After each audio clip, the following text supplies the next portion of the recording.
I really got into film by accident. A friend of mine was in advertising, so I worked some commercials in Boston, and I just fell in love with it. I worked for Merchant Ivory Productions and several movies with them, and then I moved to LA, which I thought would be 6 months, and I was there for 13 years.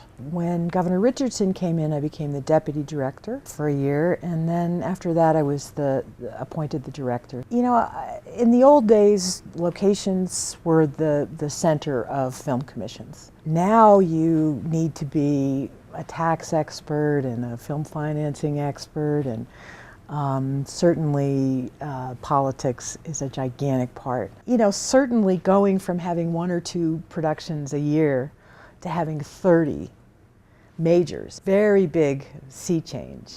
Over those years we became more like a production company, being able to accommodate the industry. The basis of the film incentives were job creation and business creation and expansion.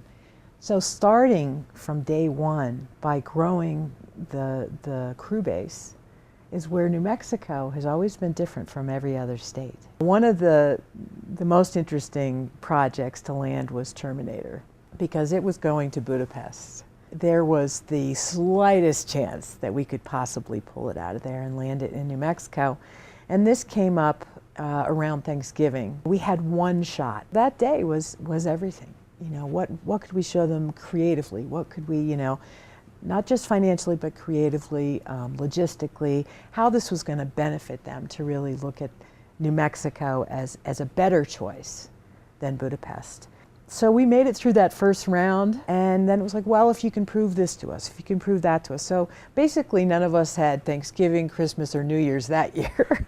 It was official on January 7th. They were going to shoot the entire movie in New Mexico. I think it's key that New Mexico has an excellent reputation in the industry. I think this has had a lot to do with getting movies like No Country for Old Men and True Grit and these Academy Award winning films. The community has really embraced this.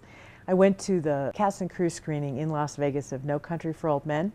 I had to go see the movie again because people were cheering the whole time, so you couldn't hear the movie at all.